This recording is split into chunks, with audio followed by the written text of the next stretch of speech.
witch or wizard. I'm gonna like do the spell on you so you're gonna like me back. Any type of ghost would spit on people's food while they're eating it.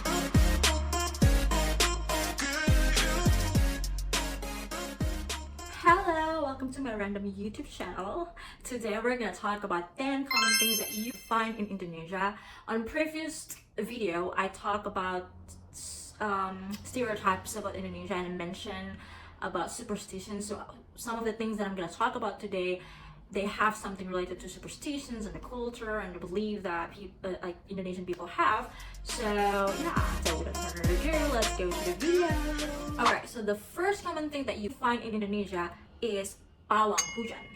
Pawang Hujan is actually like a rain shaman that these people, and only certain people, so it's kind of like a gift that some people have, and they have the power by sort of working with the ancestors and talk to the ancestors in the spiritual world through prayers. So what they're gonna do is like they're gonna like stand in the place that you wish the rain stops or delayed, or you expect the rain's gonna be there, and the shaman's gonna stand there and pray, and they're gonna have like flower petals and also cigarettes. I don't know why I like cigarettes so related to Indonesia, but yeah, cigarettes and flower petals and prayer and the mantra. People sometimes use it for a big outdoor event, like anything like weddings, birthdays, or things that you expect the rain to stop, or like even for harvest seasons you wish that they're gonna be rain. Fun fact, on 2022 MotoGP they held it in Indonesia and they called Pawang Hujan or like rain shaman.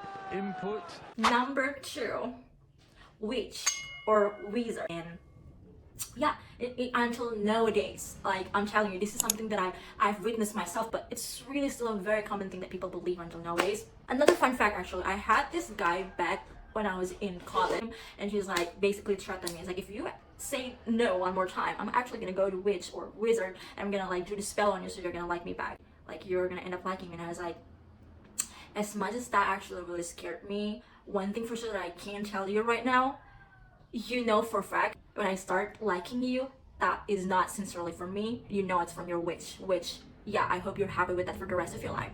And I said that, and he just went silent, and I still doesn't like him until now. Yeah.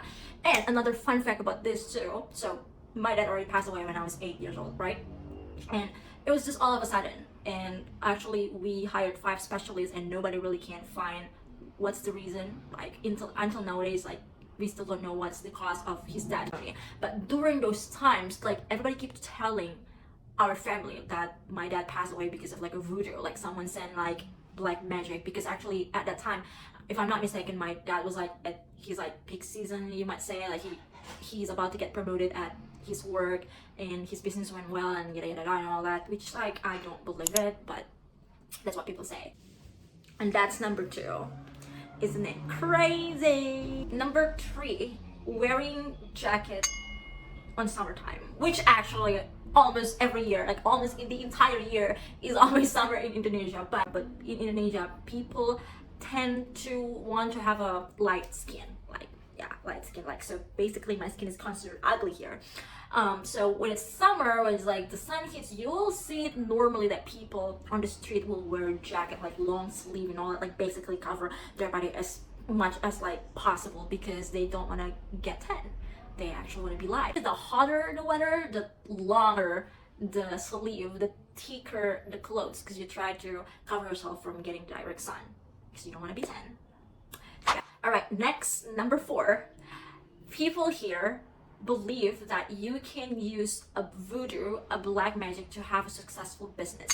So you would hear it a lot in Indonesia when people suspect a successful restaurant, especially a restaurant, that they have like sort of a guardian, like an ancestors, evil ghost, anything. So this is how people suspect a restaurant that probably use this black magic to be successful. If you eat the food at the restaurant and it tastes good, but when you take it away, when you do take away, the food tastes terrible, that's because they use black magic. Like they basically hire evil or like make a deal with devil to make their business successful. And another sign is they have like unfinished room, like at their house or at that business property that nobody can go inside, and it has to be unfinished, like you know, like a renovations room, but it's not unfinished, and nobody can actually enter that, because basically people believe that's when they put like all of these like mantra prayer and all of like the sacrifices they give to the devil.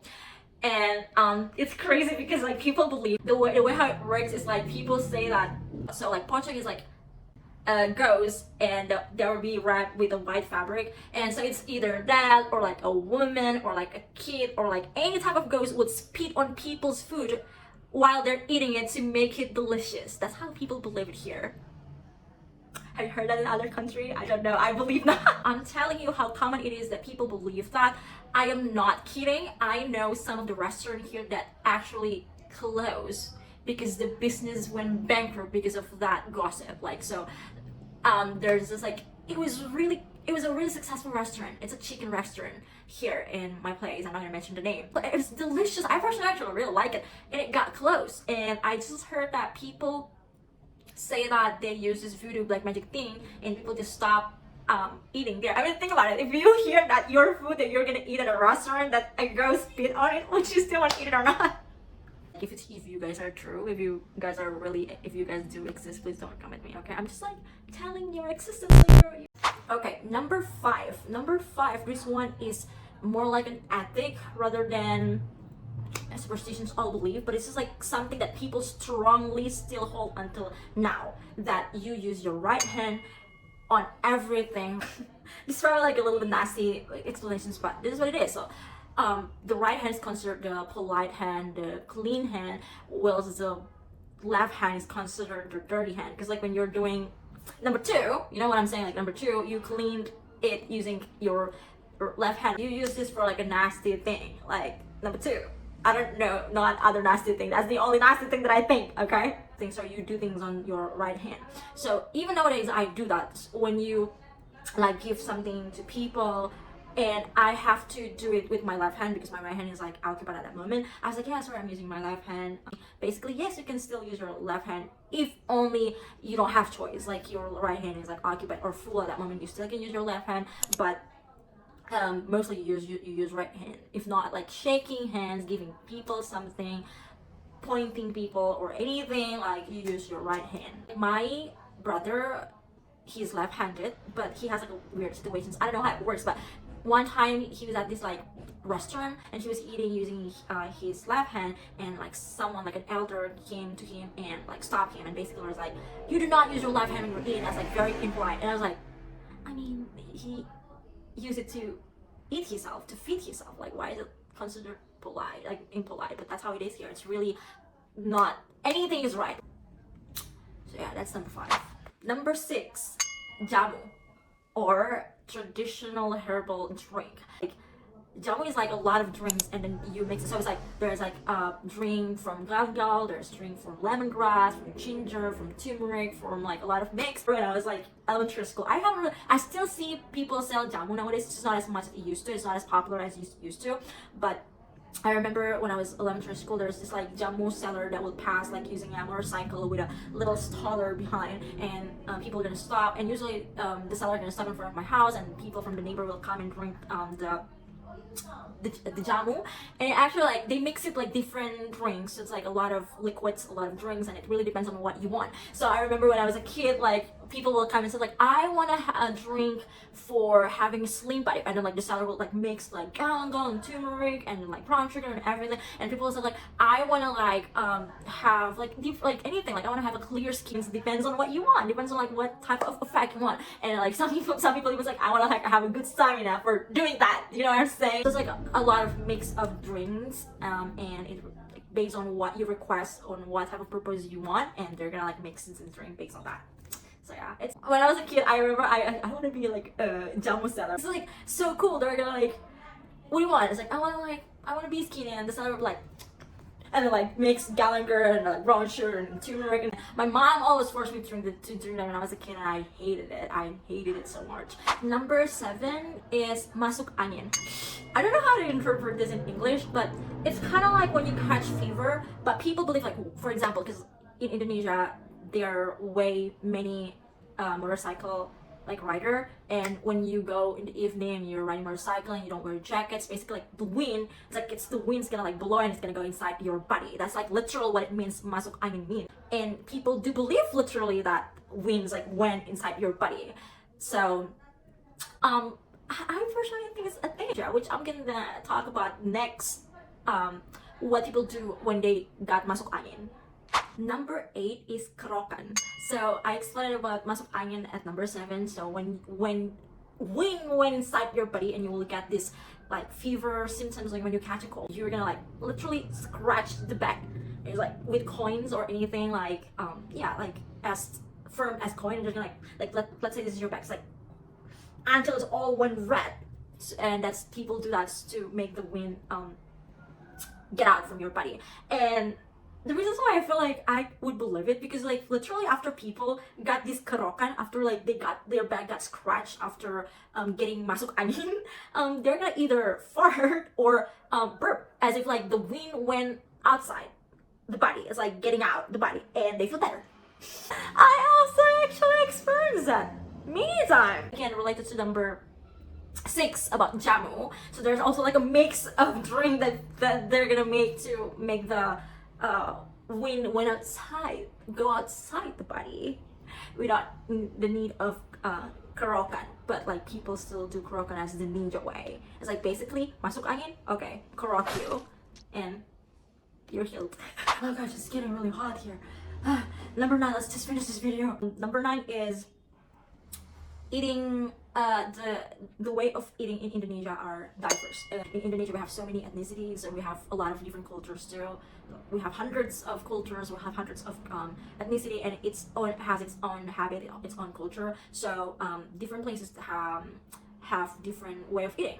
There's this one culture in Java, which I'm not exactly sure which part of Java, but when they have like a big event, they would actually eat. So the way they serve it, they're gonna serve the food in a very long banana leaf, and people are gonna like eat together in that banana leaf. That's in Java. And in Toraja, when there are events, like people don't eat with plates, they basically either using a paper for food, or there's this called laka. It really depends on the culture, and different cultures has different way of eating. So yeah, that's number 9. The last one, religion is a huge part of your identity. I don't know if this is only like in Indonesia, but I talked to my foreign friends before, and I figured in their ID card they don't really like put your religion on it, whereas in Indonesia you put your religion on it. Your religion is really such a huge identity, and there are only like 6 so far. I think it's like 6 religions that is like accepted by Indonesia. So when you become a citizen, you have to be under one of these religions. So that's like gonna be Muslim, Protestant, Christian, Catholic, Hindu, Buddha, Confucius. But yeah, so like for example, you are like a different religion.